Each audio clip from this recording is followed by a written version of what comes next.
मैं काफिर हूँ।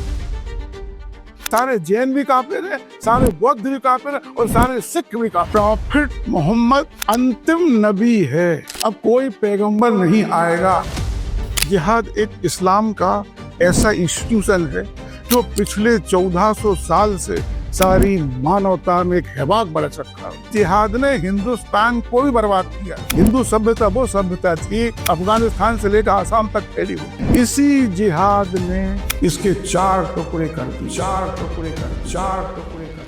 सच में काफिर का मतलब छुपना होता है? काफिर का मतलब छुपाना तो होता है, पर मुझे नहीं बता रहे क्या छुपाना। तो जो इस्लाम को रिजेक्ट करे वो काफिर। इस्लाम का मूल मंत्र है अल्लाह के अलावा कोई पूज्य नहीं है। इस्लाम जो है वो सही बताऊं दो खंभों पर खड़ी है, एक खंभा है कुरान और दूसरा है हदीस। सारे काफिरों को मुसलमान बनाना, केवल इस्लाम ही सत्य धर्म है, बाकी सब धर्म झूठे हैं। तो आप लोगों से भैया मुसलमान बन जाओ और बस ना माने तो तलवार उठा के। अच्छा, इस्लाम और क्रिश्चियनिटी ये दोनों एक दूसरे को अलकिताब बताते हैं, काफी सिमिलैरिटीज हैं। सब दुनिया में ईसा मसीह के मैसेज को फैलाना, सब दुनिया में अल्लाह का मैसेज फैलाना, ये क्या है? कि जो लोग रिस्पेक्टेबल पोजीशंस पे हैं, आप डॉक्टर्स हैं, इंजीनियर्स हैं, वो भी आतंकवाद की तरफ आ रहे हैं। कि जो आतंकवादी जो बेरोजगारी के कारण, इस्लाम में कोई सुधार संभव नहीं है। भाई मुझे ये साइमा जी की बात सुन के गालिब का वो शेर याद आता है कि सादगी पर कौन ना मर जाए खुदा जाते और हाथ में तलवार भी नहीं। कितने भोलेपन से कह रहे हैं, उसका मतलब इतना होता। कुरान में अल्लाह ये कहता है जब तक वो लड़की कन्वर्ट नहीं होती तब तक वो शादी ही अवैध। इन दिनों इस्लाम की चर्चा वैश्विक स्तर पर हो रही, खास करके जब नाइजीरिया में नरसंहार हो रहे हैं और देश की राजधानी के पास हजारों किलो विस्फोटक बरामद हो रहे हैं। इसी दौरान आरजे साइमा तो एक वीडियो भी सोशल मीडिया पर खूब चर्चाओं में, जिसमें उन्होंने काफिर का मतलब छुपना बताया है और जिहाद का मतलब अपने आप को कंट्रोल करना, संघर्ष करना।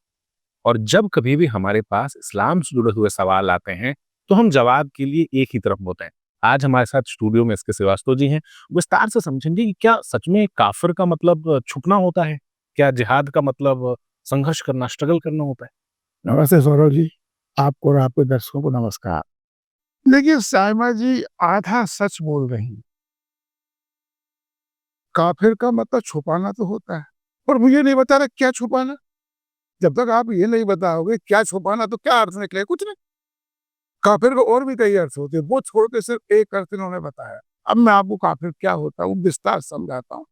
काफिर का अर्थ होता है इनकार करने वाला या रिजेक्ट करने वाला। इस चीज को करना।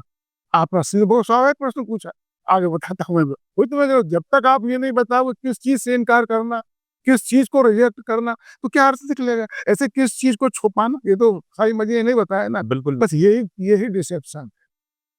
एक अर्थ बता दिया काफिर का छुपाना, किस चीज को छुपाना भाई? किस चीज को रिजेक्ट करना, किस चीज से इनकार करना? जब तक ये नहीं बताओगे तो कैसे समझ में आएगा?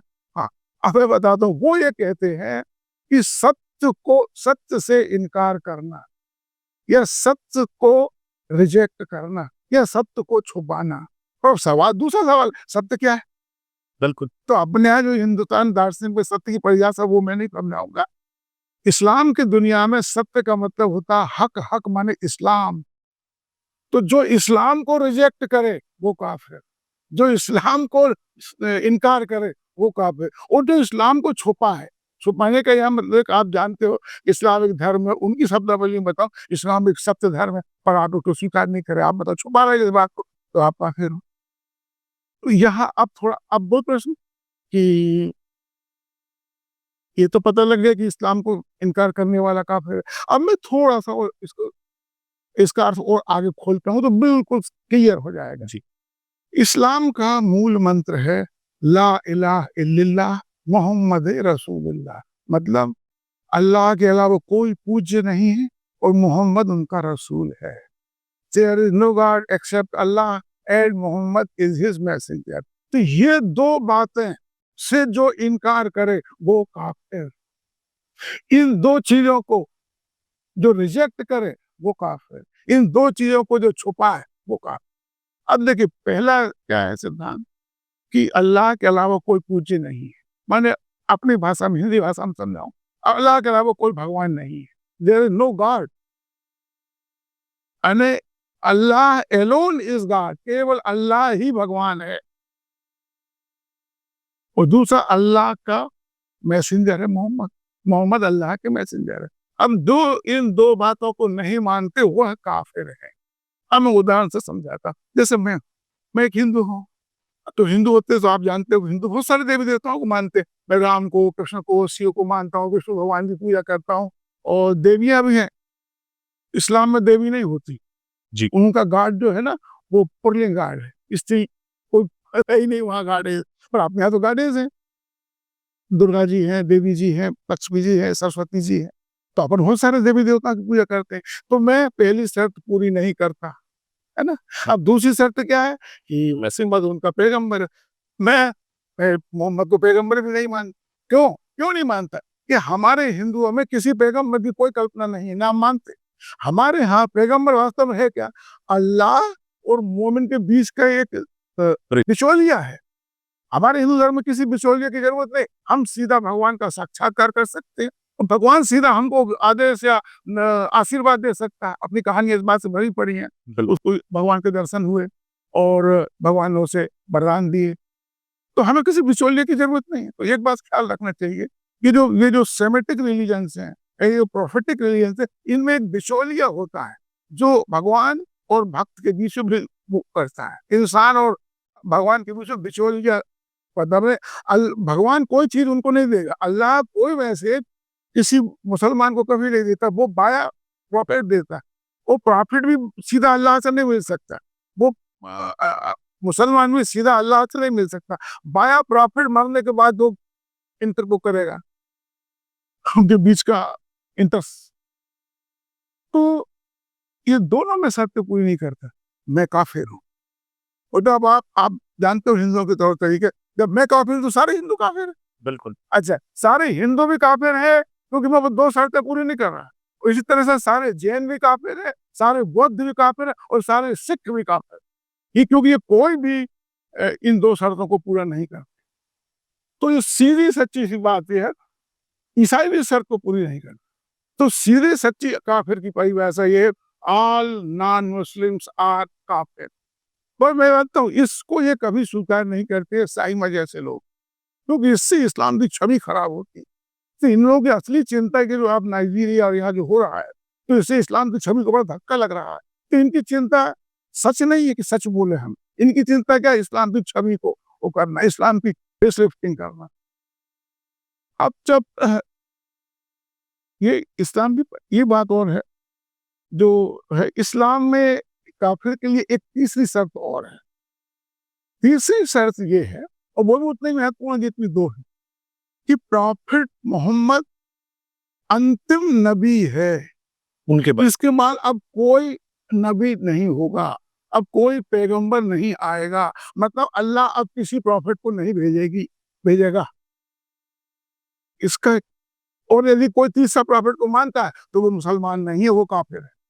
जो चीज अहमदियों के साथ या और इसी का सबसे बड़ा उदाहरण है अहमदिया। जो अहमदिया लोग हैं वो पैगंबर के बाद एक पैगंबर को और मानते हैं, और वो कोई मिर्जा गुलाम अहमद हो गए हैं, पंजाब में जगह कादियान, वहां के रहने वाले थे, इसलिए उनको मानने वाले कादियानी भी कहलाते हैं और अहमदिया भी कहलाते हैं। तो चूंकि वो मोहम्मद के बाद एक और पैगंबर मानते हैं, इसलिए वो नॉन मुस्लिम। तो ये तीन शर्तें हैं, ये तीन शर्तें। और पाकिस्तान में उनको नॉन मुस्लिम बाकायदे घोषित कर दिया गया है। वो मुसलमानों की मस्जिदों में नहीं जा सकते, वो हज करने नहीं जा सकते। तो काफिर कौन है? तो तीन शर्तें पूरी नहीं करता, अल्लाह के अलावा किसी और को भी भगवान मानता है, मोहम्मद को प्रॉफिट नहीं मानता और उनको अंतिम प्रॉफिट नहीं मानता। तो जो अहमदिया वो दो शर्त तो पूरी करते और तीसरी नहीं करते। तो साहब ये हुई परिभाषा काफिर। अब मैं साहमद जी, या मैं बता चुका हूं मैं कौन हूं, मैं कितने देवी देवताओं को मानता हूं और मोहम्मद को मैं मैसेंजर नहीं मानता अल्लाह का। तो अब जो साहमद जी हैं या हिंदुस्तान के कोई भी इस्लामिक विद्वान बताए मैं काफिर हूं या नहीं। सीधा वास्तव में क्या है कि इन लोगों से कोई ऐसा सीधा सवाल नहीं पूछता, उन्हें बोल दिया कि इनकार करने वाला, बात खत्म हो। अरे ऐसे कैसे बात खत्म हो गई? यानी कितना भोलापन है। भाई मुझे ये साहिमा जी की बात सुन के गालिब का वो शेर याद आता है कि सादगी पे कौन ना मर गया खुदा, सर से और हाथ में तलवार भी नहीं। कितने भोलेपन से कहने उसका मतलब इतना होता। अरे बाबा इतना सारा मामला है ये सब काफिर के साथ। पूरा इतिहास भरा पड़ा है। तो ये है काफिर की परिभाषा। जिहाद, हाँ जिहाद, जिहाद भी, ट्रेंडिंग वर्ड है। हाँ जिहाद, जिहाद भी एक जिहाद एक इस्लाम का ऐसा इंस्टीट्यूशन है जो पिछले 1400 साल से सारी मानवता में एक हैवाक बरस रखा है। इसने कई साम्राज्यों को नष्ट कर दिया, कई सभ्यताओं को नष्ट कर दिया, कई कल्चरों को नष्ट कर दिया। एक उदाहरण मैं आपको बताता हूँ, ईरान। ईरान में एक बड़ा ईरान में अपन जानते पारसी लोग रहते थे, जरसुद को मानते थे, और ईरानी बहुत बड़ा साम्राज्य था। ये आज तुम्हारे ये इराक है और ये सीरिया सब कभी ईरानी साम्राज्य में आते थे। कहाँ है जो पारसी? कहाँ है? कुछ हिंदुस्तान में दिखते? ये तुम्हारे टाटा या गोदरेज या मानेकशॉ या पालखी वाला, ये कुछ इस टाइप के लोग हैं बस। खंडाला वाला जो इस टाइप के नाम है, वो है पारसी। वो बाकी कहाँ का पारसी? सब खत्म हो गए। तो इस जिहाद की, इस्लाम की जिहाद इंस्टीट्यूशन ने एक सभ्यता को नष्ट कर दिया, और इस जिहाद ने हिंदुस्तान को भी बर्बाद किया। हिंदुस्तान वो देश था, या हिंदुओं का देश, हिंदू सभ्यता वो सभ्यता थी जो कभी गांधार से लेकर प्राग ज्योतिष माने आज के हिसाब से अफगानिस्तान से लेकर आसाम तक फैली हुई थी। इसी जिहाद ने इसके 4 टुकड़े कर दिए। एक अफगानिस्तान, अब तो भूल ही गए उसको, तो दूसरा पाकिस्तान, तीसरा बांग्लादेश, और जो बचा हुआ है अब अपन उसको बोलते हैं इंडिया, दैट इज भारत। तो ये जिहाद, इसलिए हिंदुओं को जिहाद, उसका चरित्र, उसकी उसकी वो क्या करना चाहती है, उसका सही अर्थ समझना बहुत जरूरी है। क्योंकि हम जिहाद आज भी पेश कर रहे हैं, ये खत्म नहीं हुई है, उन्हें कभी खत्म होगी। तो देखिए जिहाद का जैसे साई मजी ने बताया, उसका अर्थ होता संघर्ष करना। पर फिर यहाँ आधार, इससे संघर्ष, फिर यहाँ आधार कहाँ से संघर्ष? एक बात बताइए, पहले यूनियन में तो मैं खुद बैंक में था, तो हमारी भी एक यूनियन थी, तो हम बेस रिवीजन के टाइम पे नारा लगाते थे, हर जोर जुल्म की टक्कर में संघर्ष हमारा नारा है। हम लोग संघर्ष करते थे। तो क्या ये जिहाद थी? साई मजी से पूछो कि जब एक यूनियन का आदमी वेज रिवीजन के लिए अपनी संख्या बढ़ाने के लिए हड़ताल कर रहा है, तो वो तो बोलते हम संघर्ष कर रहे हैं, तो क्या वो जिहाद कर रहे हैं? कभी आपने पढ़ा पेपर में बैंक कर्मचारी जिहाद पर या रेलवे कर्मचारी जिहाद पर? नहीं, कभी नहीं सुने। तो यही संघर्ष का मतलब जिहाद है, तो क्यों नहीं बोलते वहां जिहाद? पर वास्तव में वही बात है, ईसाई मजी यहाँ भी हिंदुओं को धोखा दे रहे हैं। ये सीधा धोखा है, क्योंकि हिंदू इस्लाम की थियोलॉजी को नहीं जानते, कुछ भी बोलते रहो। ये जिहाद का एक अर्थ मैं बता, जिहाद के 2-3 अर्थ होते। एक स्ट्रगल, बिल्कुल सही है, बिल्कुल सही आप बताया, पर दूसरा स्ट्राइविंग या एफर्ट करना है। पर इस जिहाद खुद अधूरा शब्द है, पूरा शब्द है जिहाद फी सबीलिल्लाह, ये है पूरी बात। अब जिहाद, साइमा जी से तो पूछा मैडम इसका क्या अर्थ है जिहाद फी सबीलिल्लाह का?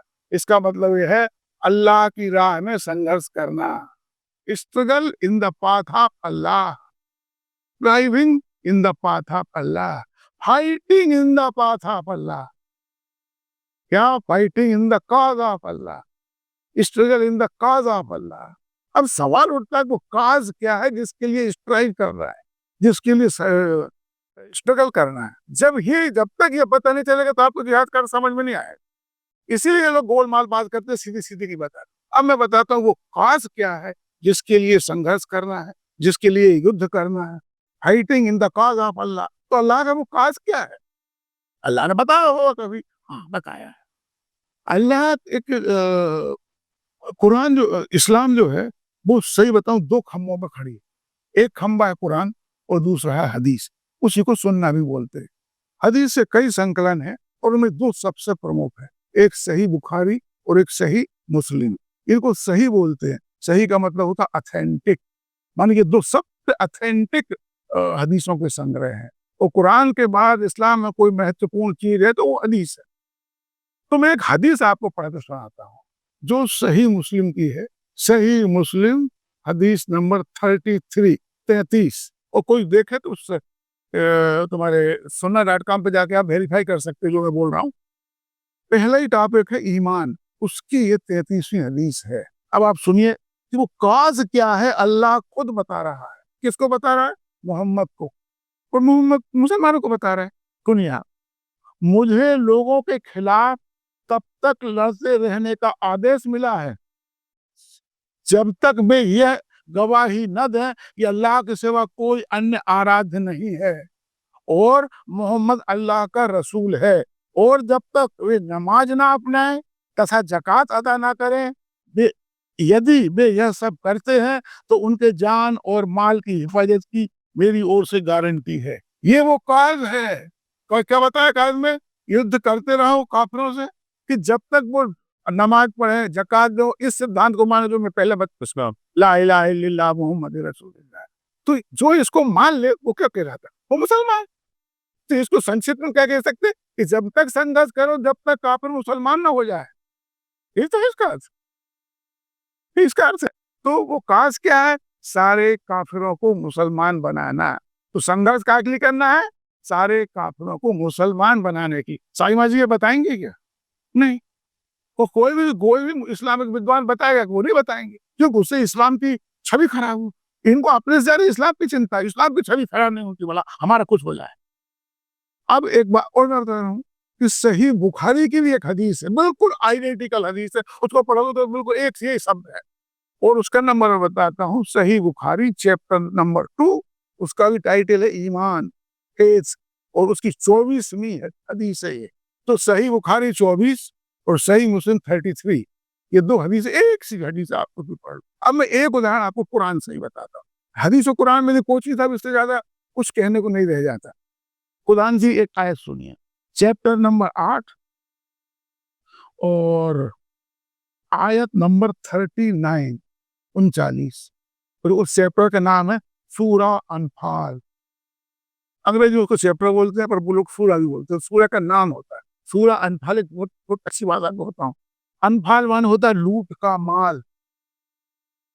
कुरान एक धार्मिक ग्रंथ है, उसमें एक चैप्टर सिर्फ इस बात का है कि लूट के माल का क्या करें। कभी आप कल्पना कर सकते हो कि भागवत में कोई ऐसा टॉपिक हो, रामायण में कोई ऐसा टॉपिक हो, महाभारत हो कि लूटने के बाद उस माल का क्या करें? मजेदार बात नहीं, पर कुरान में पूरा एक टॉपिक है, पूरा अनफाल। अनफाल का मतलब अंग्रेजी में पढ़ोगे तो बार बूटी, स्पॉइल सा बार। अब सूरा अनफाल में वो क्या कहते सुनिए आप।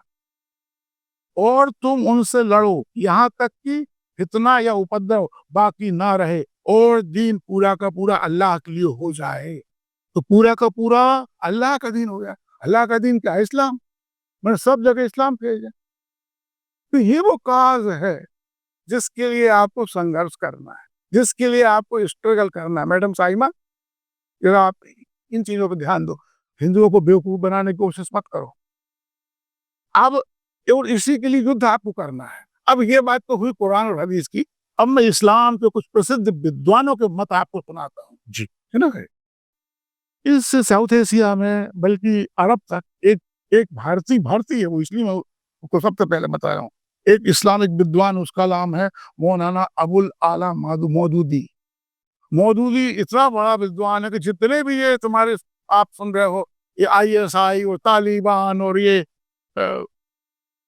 अनकायदा, इस सब उसी को फॉलो है। और ये तुम्हारा जो अपना देवबंद का मदरसा है ना, ये भी उसी को फॉलो करता है। इतना बड़ा। अच्छा, और उसने तफहीम उल कुरान करके पूरी कुरान की कमेंट्री लिखी है। कुरान के साथ क्या है कि कुरान की आयतें आपको सीधी समझ में नहीं आती जब तक उसका व्याख्या ना पढ़ो, उसकी कमेंट्री ना पढ़ो।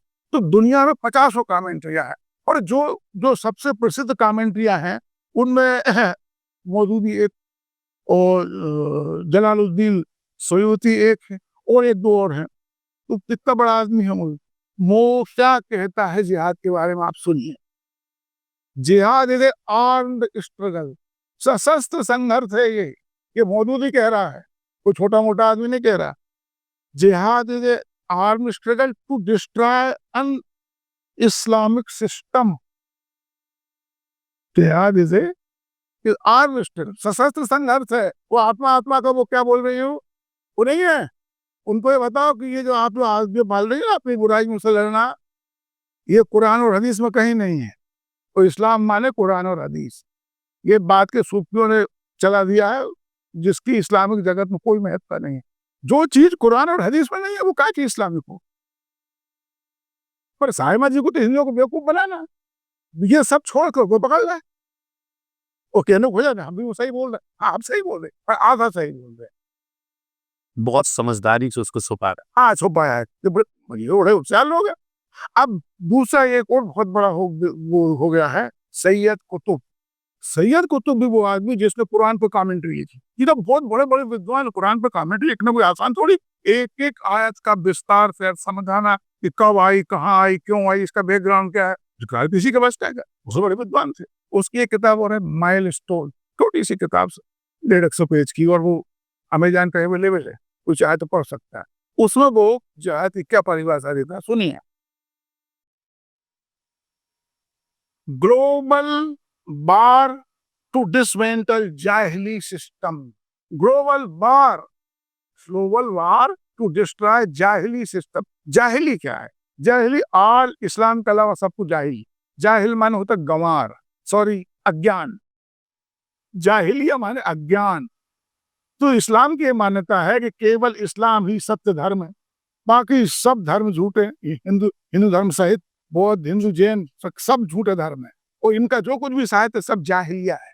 और ये जो सिस्टम है जो गवर्नेंस का वगैरह, ये सब जाहिली।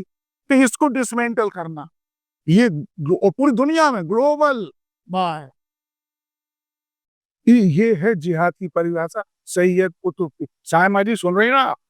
अब मैं एक भारत का ही बताता हूँ। एक बड़ा अच्छा इंटरव्यू यूट्यूब पे है अपने आरिफ मोहम्मद खान और वारफा खारन पहना से वो उस इंटरव्यू के दौरान जिन लोग आपने भी देखा होगा, तो उसमें एक किताब निकाल के, जो किताब देवबंद में पढ़ाई जाती है, वो उसमें से पढ़ के सुनाते हैं कि देवबंद में क्या पढ़ाया जा रहा है। सुनिए वो जिहाद की परिभाषा देवबंद में क्या पढ़ाई जाती है। दीन हक की तरफ बुलाने और जो ना माने उनसे लड़ाई करने का अर्थ है जिहाद। तो दीन हक का मतलब इस्लाम। तो आप लोगों को भैया मुसलमान बन जाओ, और बस ना माने तो तलवार उठा के खड़े हो, उनसे जिहाद है। वहां की बातें कर रहे हैं, आत्मा की शुद्धि और फलाना और ठिकाना। ये देवबंद के मदरसे में बताया जा रहा है। अब मेरा वो सायमा जी से अनुरोध है कि यदि आप अपनी परिभाषा को समझ रही हैं तो देवबंद जाके वहां हड़ताल करो, बैठो वहां कि आप क्यों गलत पढ़ा रहे हो। और अच्छा, और मौलाना मोदी, आप लोग तो बड़े पढ़े लिखो, मौलाना मोदी के विरुद्ध लेख लिखो, ये मौलाना साहब ये क्या लिखा आपने। आप ऐसा करोगी, आप जानती हो कि आपको बाहर कर दिया जाएगा सारे से। सरतन से जो है और अब हिंदुओं को बनाओ बेवकूफ, क्योंकि हिंदू बेचारे ना मोदी जी को पढ़ते ना हिंदुओं के साथ दिक्कत क्या है, वो उनको बचपन से बताया गया कि सभी धर्म एक से हैं, सभी धर्म समान है, सभी धर्म ही ईश्वर के तक पहुंचने के विभिन्न रास्ते हैं। कोई धर्म हिंसा नहीं सिखाता, कोई मर्म खून खा वगैरह नहीं सिखाता। तो समझते हमको इस्लाम पढ़ने की क्या जरूरत है, जैसे हमारा धर्म वैसे इस्लाम। हिंदू धर्म में ऐसी कोई बातें नहीं है कि ग्लोबल जिहाद करो, टू डिसमेंटल, इसको डिसमेंटल करो, उसको डिस्ट्रॉय करो। हमारे ऐसा कुछ, तो हिंदू बेचारे इनके धोखे में आ जाते हैं।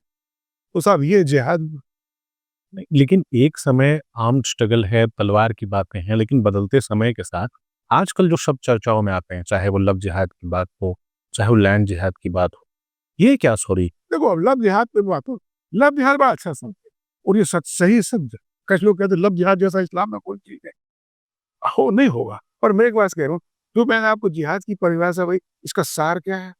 इसका सार ये है गैर मुसलमानों को मुसलमान बनाना। तो लव जिहाद में भी एक लड़की मुसलमान बनती है कि नहीं?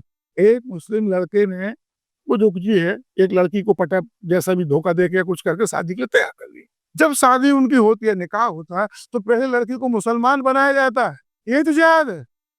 द मोमेंट आपने लड़की को कन्वर्ट किया, जिहाद हो गई। आपको हो सकता है वो लड़की ना जानती हो जिहाद हो रही, और लड़का भी ना जानता हो जिहाद हो रहा, उसने उसको तो इस्लाम का एहसास न किया हो, पर जिहाद तो हो रही है। तो जिहाद का सार क्या है, जो मैंने पहले आपको बताया कि काफिर को मुसलमान बनाना। तो ये काफिर लड़की मुसलमान बन गई, जिहाद हो गई। अब पहले क्या होता था कि आप देश के देश जीतते थे और तलवार के दम पे फिर लोगों को कन्वर्ट करते थे, उनको ऑप्शन दे देते थे कि इस्लाम या मौत। अब ऐसा तो हो नहीं सकता, अब तो ऐसा संभव नहीं है। तो अब आपने जो कन्वर्ट किया उसका कारण क्या है? लव। अच्छा, इस्लाम और क्रिश्चियनिटी ये दोनों एक दूसरे को अलकिताब बताते हैं, काफी सिमिलैरिटीज हैं, लेकिन अभी जो चीज नाइजीरिया में हो रही है, जो चीज साउथ अफ्रीका में हो रही है, क्रिश्चियंस का प्रोसिक्यूशन लगातार हो रहा है आर्म्ड मुस्लिम ग्रुप्स के द्वारा। पहले आपको बताया ना, एक मुसलमान की नजर में क्रिश्चियन भी काफिर है, हिंदू भी काफिर है, जैन भी काफिर है, बौद्ध भी काफिर है। उनको तो उन सबसे संघर्ष करना है। कि उनका भाई भारत में एक मजेदार चीज है, भारत में क्या है कि वो आपस में नहीं ये सब करते, क्यों नहीं करते? उन सबका एक कॉमन दुश्मन है, हिंदू, ये हिंदू धर्म। और दोनों हिंदू धर्म को कन्वर्ट करने में ये दोनों, ये तीनों धर्म जो है, ये यहूदी धर्म, क्रिश्चियनिटी और इस्लाम, ये सब प्रोफेटिक रिलीजन या इनको बोलते हैं सेमेटिक रिलीजन, और इन सब की एक स्वभाव है, और इन सबका एक स्वभाव ये है कि अपना विस्तार पूरी दुनिया में करना। तो ये जो जिहाद है, या ये जो मेंटेलिटी है क्रिश्चियन और मुसलमानों की, ये एक किस्म का एक किस्म का यदि अपन इसको क्या कहना चाहिए, पॉलिटिकली देखें ना, तो एक किस्म का इंपीरियलिज्म है। ये एक इंपीरियलिस्टिक अर्ज है ये, कि सबको हमको सब दुनिया में ईसा मसीह के मैसेज को फैलाना, सब दुनिया में अल्लाह का मैसेज फैलाना। ये क्या है? ये सारे लोग वो क्या कहते हैं, सारे लोग अल्लाह को वो माने। अल्लाह क्या था? इस तुम्हारे अरब का एक कबीलाई देवता था वो। तो एक कबीलाई देवता को पूरी दुनिया का देवता बनाना, ये कहना कि नहीं तुम सब इसको मानो, ये क्या है? ये धर्म की आड़ में ये एक साम्राज्यवाद है, खुला साम्राज्यवादी। पर आज ही बोला आप इस्लामिक साम्राज्यवाद, तो लोग, बहुत से लोग सहमत नहीं हो कि इस्लामिक साम्राज्यवाद जैसी कोई भी चीज। अरे भाई, तुम एक कबीलाई देवता, अरब के वो कबीले थे, उन कबीलाओं के बहुत से देवी देवता थे, लात, मनात, उज्जा, हुबल, उनमें से एक अल्लाह भी था। अब वो अल्लाह, तुम ये कह रहे कि अल्लाह को, there is no God except Allah, Allah alone is God, और ये सब माने। ठीक है, ये कोई आध्यात्मिकता है? ये तो एक किस्म का राजनीतिक रूप से कहते हैं वो है इंपीरियलिज्म है, कोई हलबल अल्लाह को मान। एक लेकिन अभी जो चीज देखने को मिल रही है, जैसे दिल्ली वाले मामले में हमने देखा, पहली बार व्हाइट कॉलर टेररिस्ट की बात हुई कि जो लोग रिस्पेक्टेबल पोजीशंस पे हैं, आप डॉक्टर्स हैं, इंजीनियर्स हैं, वो भी आतंकवाद की तरफ आ रहे हैं। ये मेयर फिलॉसफी क्या है जो एक एजुकेटेड आदमी को, पढ़े लिखे आदमी को भी बम बांधकर फटने। देखिए, मैं एक बात बताऊं, ये बहुत अच्छा हुआ कि ये डॉक्टर लोग ये कर रहे हैं। इन लोगों ने एक भ्रम फैला रखा था कि जो आतंकवादी वो बेरोजगारी के कारण है। अब ये सब डॉक्टर लोग तो बढ़िया प्रोफेसर थे भाई यूनिवर्सिटियों, वो खुद पढ़े थे। जिस मेडिकल कॉलेज में एडमिशन ले ये मारा मारी हिंदुस्तान में मची हुई, जो 50-50 लाख रुपए देने को तैयार है, वो ये पहले से थे। इनकी और किसी चीज की कमी थी ना? ये बेरोजगार थे, अच्छा, और ना ही ये अपढ़ थे। फिर ये क्यों कर रहे? वो इसका कारण आइडियोलॉजी, और आइडियोलॉजी का नाम है इस्लाम। जब आइडियोलॉजिकली आदमी मोटिवेट हो जाता है ना, तो फिर वो सही गलत नहीं देखता। इसका सबसे अच्छा उदाहरण कम्युनिस्ट है। कम्युनिस्ट में बड़े बड़े भले लोग, पूरे आपको कैम्ब्रिज से पढ़े हुए लोग स्टालिन का समर्थन कर रहे थे। जिस स्टालिन ने अपने ही देश के 2 करोड़ लोगों को कंसंट्रेशन कैंपों में सड़ा सड़ा के मार दिया, उस कम्युनिस्ट के, इस स्टालिन के समर्थक अभी भी भारत में होंगे, अभी भी होंगे, और हमेशा से हैं। और जब तो खैर कम्युनिज्म का सारी दुनिया से पतन हो गया, और अभी भी स्टालिन के समर्थक हैं। अपने यहाँ पे ये कैफे आजमी ने स्टालिन पे एक बड़ी बढ़िया कविता लिखी, सॉरी नज्म लिखी, स्टालिन स्टालिन, और बहुत बार बार उसमें। तो ये इनकी अकल घास चरने गई थी कि जब इनको नहीं मालूम था कि स्टालिन क्या कर रहा है रूस में। और वो जब एक आइडियोलॉजी से आप फंस जाते हो ना, तो फिर कुछ नहीं सीखता। तो ऐसे ये इस्लाम नाम की आइडियोलॉजी के चक्कर में कुछ नहीं देखते, पढ़ना लिखना है कुछ मतलब समझते ही। इसके क्या कहना चाहिए कि वो है, कुरान अल्लाह का शब्द है, अल्लाह तो झूठा नहीं हो सकता। तो अल्लाह कह रहा है काफिरों को काफिरों को कन्वर्ट करो, तो करो भाई। और यहाँ एक और लोग कहते हैं कुछ सुधार हो, कुछ नहीं। इस्लाम में कोई सुधार संभव नहीं है। क्यों? इस्लाम का मूल आधार है कुरान, और कुरान है अल्लाह का शब्द। तो अल्लाह तो मैंने बताया, अल्लाह सीधा अपने बंदों से बात नहीं करता, एक प्रॉफिट के माध्यम से बात करता, एक बिचौलिए के माध्यम से बात करता। और अब कोई बिचौलिया नहीं आने वाला है, अल्लाह खुद कह चुका है। तो अच्छा, अब अल्लाह की बात तो कौन सुधार सकता है? खुद अल्लाह। वो अल्लाह को सीधा बोलता नहीं, वो बिचौलिए के माध्यम से बोलता है, और बिचौलिया आना नहीं, तो कैसे होगा सुधार? हर चीज मैं आपको बता दूं, जो मैंने आपको बताई, ये लव जिहाद के संदर्भ में, कि वो जब एक मुस्लिम लड़का किसी हिंदू लड़की से शादी करता है, लड़की को पहले कन्वर्ट करता है। लोग ये क्यों नहीं पूछते थे कन्वर्ट क्यों करते? ये अल्लाह का आदेश है। आप देखिए बड़े बड़े पढ़े लिखे लोग कन्वर्ट, मैं आपको बताता हूँ, शर्मिला टैगोर ने जब नवाब पटौदी से शादी की, तो उसको कन्वर्ट किया और उसका नाम आयशा रखा। शर्मिला टैगोर कोई गरीब घर की लड़की थी, सलमा के कोई अपन लड़की थी, उसे ये कोई नहीं कहा भाई मैं यदि तुम मुझसे प्रेम करते हो तो कन्वर्सन की क्या जरूरत है? और ज्यादातर ये होता है, तो क्यों होता है? उसका एक कारण, कुरान में अल्लाह ये कहता है कि मुहे मोमिनो अपने नवयुवकों की शादी गैर मुसलमान लड़कियों से मत करो, क्योंकि गैर मुस्लिम लड़की एक गुलाम से भी बदतर है। ये कुरान की आयत है। इसी तरह से अपने बेटियों की शादी गैर मुस्लिम या काफिरों के लड़कों से मत करो, क्योंकि गैर काफिर युवक गुलाम से भी बदतर है। तो अब वो गुलाम से भी बदतर कैसे कर दे शादी? अब जैसे मुसलमान बना तो सब कुछ ठीक हो गया। ये एक चमत्कार। आज मैं हिंदू कलमा मुसलमान बन जाऊं तो मैं गुलाम से सेट हो गया, और आज अभी तक मैं गुलाम से बदतर हूँ। माने यहाँ क्या, आप ध्यान से देखो कि मेरे काम, मेरे विचार, कुछ से कोई मतलब नहीं। एक फेस को मान लो, ला इलाहा इल्लल्लाह, सब पाप करके तुम गुलाम से बच्चे हो गए, है ना? मजाक। इस विचारवान आदमी के लिए मजाक से बढ़ के क्या चीज हो सकती है? तो ये इसलिए ये कन्वर्ट करते। तो अब वो अल्लाह का आदेश, तो अब अल्लाह के आदेश को कोई बदल नहीं सकता। इसका परिणाम क्या होता है कि मान लो कोई लड़का पढ़ा लिखा है, वो तैयार, मैंने एक उदाहरण दिया उसको मुझे याद नहीं है। एक कोई फिल्मी दुनिया में बड़ा भारी संगीतकार था, उसने एक पारसी लड़की से शादी की थी। वो फिर वो आदमी मर गया। उस मरने के बाद उसने अपना एक लेख कहीं टीवी वीवी पे इंटरव्यू दिया था। वो मैंने कुछ लोगों को भेजा था, पर अब मेरे पास नहीं है, और उसके सार मैं बताता हूँ। अब क्या हुआ कि जब वो शादी कर ली तो उसके वो बच्चे हो गए। अब जो बच्चे अपने दादा दादी से मिलने जाते थे तो वो उससे कहते थे कि तुम अपनी माँ से बोलो कि तू कन्वर्ट हो, इससे ही बोलते तू कन्वर्ट हो। तो उसे बोलते मेरी शर्त ये थी कि मैं कन्वर्ट नहीं होंगी। तो ये बेचारा आदमी तो उस शर्त के साथ शादी हो चुकी है, उसको जोड़ नहीं दिया जाता, और उसके माँ बाप से जोड़। अब जब इस माँ बाप ने बहुत दबाव डाला तो उसने भी इससे कह दिया भैया तू वो विशेषापना कर दी। नहीं, वो मुझे उस महिला का मैं बड़ा प्रशंसक हूँ, तो उसका हक कीमत आप जो भी उसका धन हो वो उसने नहीं छोड़ा। जब बहुत दबाव पड़ा तो कभी तो फिर तलाक हुआ, तो तलाक का मामला चलने लगा। तलाक अभी कंप्लीट नहीं हुआ था कि उसका निधन हो गया पुरुष का। अब आप पूछो कि वो माँ बाप क्यों जोर देते थे? इस्लाम में बड़ी बारीक चीजें हैं। वो इसलिए जोर देते थे कि एक गैर मुस्लिम लड़की से शादी अवैध है इस्लाम के हिसाब से। तो जो बच्चे पैदा हुए वो अवैध संतान हैं इस्लाम के हिसाब से, मानवता के हिसाब से नहीं, ये भारतीय संविधान के हिसाब से नहीं, इस्लाम के हिसाब। तो उन माँ बाप को ये लगता था बच्चे के दादा दादी को, यार हमारे ये नाती अवैध है ना, तो कौन पसंद करेगा कि मेरे नाती को अवैध संतान माना जाए, या उनकी भाषा में बोलो हरामजादा माना जाए। उनकी भाषा में हरामजादा ही बोलते हैं ना। हाँ, कोई आदमी कैसे स्वीकार कर सकता है हमारे नाती हरामजादे है और है? तो इस्लाम के नियम कानून बड़े वैसे, जब तक वो लड़की कन्वर्ट नहीं होती तब तक वो शादी ही अवैध है, और वो शादी अवैध है तो संतान अवैध, संतान हरामजादी। इसलिए वो जोर देते कन्वर्ट करो। तो अब ये नियम किसने बनाया? कुरान। इसको कौन बदल सकता? अल्लाह। अल्लाह तो बोलता नहीं कुछ, अल्लाह तो प्रॉफिट के माध्यम से बोलता। प्रॉफिट अब आना नहीं है। आप देख लिए दुष्चक्र के कारण इस्लाम में कोई सुधार संभव नहीं है।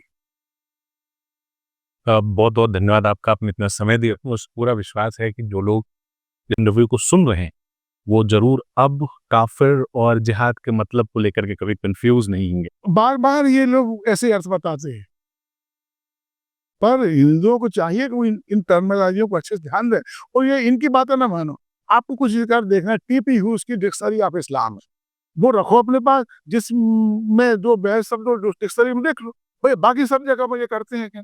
अंग्रेजी आप लोग अपन पढ़ते थे, अंग्रेजी कोई शब्द का अर्थ नहीं मालूम होता था तो डिक्शनरी देखते थे। तो इस्लाम में देखो डिक्शनरी, टीपी ह्यूज में आपको जिहाद का भी अर्थ मिल जाएगा, आपको काफिर का भी अर्थ मिलेगा। पर अपनी साइमा जैसे इन डिसेप्टर लोग हैं, ये डिसेप्टर, ये धोखेबाज, इन लोगों को धोखा देने वाले हैं, उनकी बातों पे विश्वास करते हैं और कर भी लेते हैं लोग, क्योंकि अपने पास टीपी ह्यूज की डिक्शनरी नहीं है जो अपन देख लें वहां। ठीक है, बहुत बहुत धन्यवाद। इस तरह की चर्चाओं के लिए आप लगातार आयुष से जुड़े रहिए। आप फेसबुक, ट्विटर, इंस्टाग्राम पर भी हमसे जुड़ सकते हैं, और जब कभी भी इस तरह का कोई नया विवाद खड़ा होगा तो हम दोबारा बहुत लगातार जुड़े रहने के लिए आयुध को सब्सक्राइब जरूर करें।